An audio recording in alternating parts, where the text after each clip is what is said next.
یہ moral value short stories ہیں جو سدھیر جین میور ویار ون دوارا کمپائل کی گئی اور کمپوز کی گئی ہیں.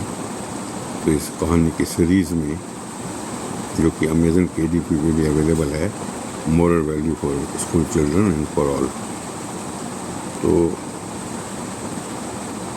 ایک بار اور دو ساتھی جو تھے وہ ریگستان میں پھنس گئے. دور دور تک دھول تھی، کچھ کھانے پینے کا کچھ انتظام نہیں تھا. چلتے چلتے وہ 2 دن 3 دن بھوکے پیاسے چلتے رہے اور بہت کمزور ہو چکے تھے. تو بہت آگے چلنے کے بعد اچانک ان کو ایک جگہ ایک بوری کے اندر اور 500 روپے کے نوٹ ملے جو قریب 1 کروڑ کے قریب تھے. تو ایک ساتھ میں آواز آئی، اس میں تھا کہ اے مسافروں، تم لوگ بہت تھک گئے ہو، لیکن یہاں پر صرف 1 روٹی ہے اور تھوڑا سا پانی ہے، تو آپ دونوں میں سے ایک ہی وہ کھا پائے گا. تو آپ دیکھ لیجئے، یا تو بائی چوائس دونوں میں سے جو روٹی اور پانی لینا چاہے وہ لے لے، اور جو پیسے لینا چاہے وہ پیسے لے لے اور آگے بڑھیں اور اپنی قسمت کے حساب سے آگے چلیں. تو جو ایک مسافر تھا اس نے کہا نہیں مجھے تو پیسے ہی چاہیے بھیا، پیسے سے ہی سب کچھ بنتا ہے.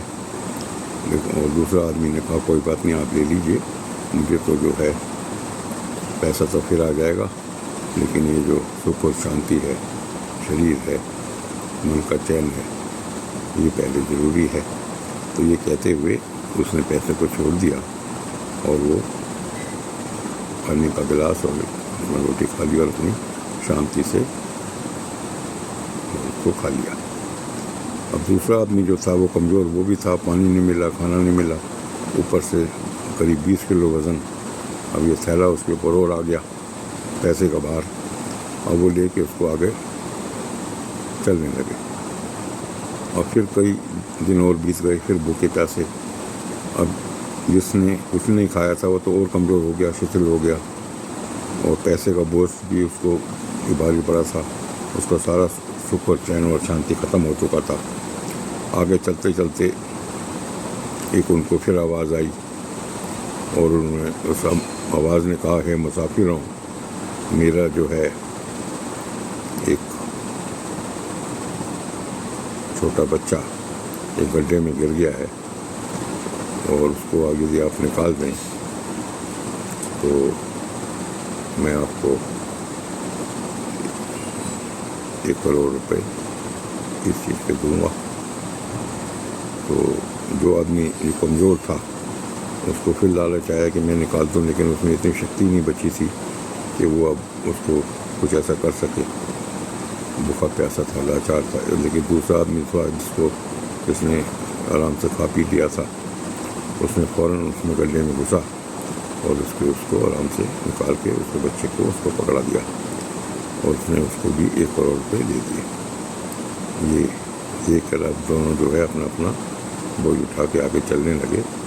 اور جو دوسرا آدمی جو بہت کمزور ہو گیا تھا، الٹیمیٹلی چلتے چلتے اس نے دم توڑ دیا اور اس کے پیسے وہیں رکھے رہ گئے. اور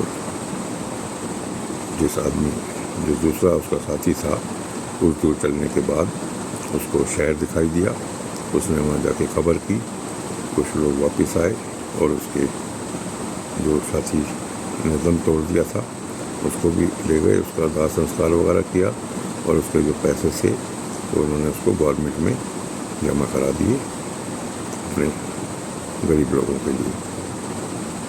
تو اس کہانی سے ہمیں یہ شکشا ملتی ہے کہ پیسہ جو ہے ایک سرٹن لمٹ تک ضروری ہے، لیکن اگر اس کی وجہ سے آپ کا جو ہے زندگی پہ اثر پڑے تو وہ پھر پیسہ کسی کام کا نہیں ہے. وہ پھر آپ اس کو چھوڑ کے جاؤ گے اور وہ پھر وہ رکھا رہ جاتا ہے. لیکن اگر آپ اپنا سکھ شانتی اور چین سے آگے بڑھتے رہو گے تو آپ کو سمے پر پیسہ تو اس طریقے سے آنے کا سادھن بنے گا، اور لیکن سکھ اور شانتی اور چین سے اور اپنا گزارا کرتے ہوئے آگے چلنے سے ہی زندگی کا صحیح میننگ ہے۔ Thank you.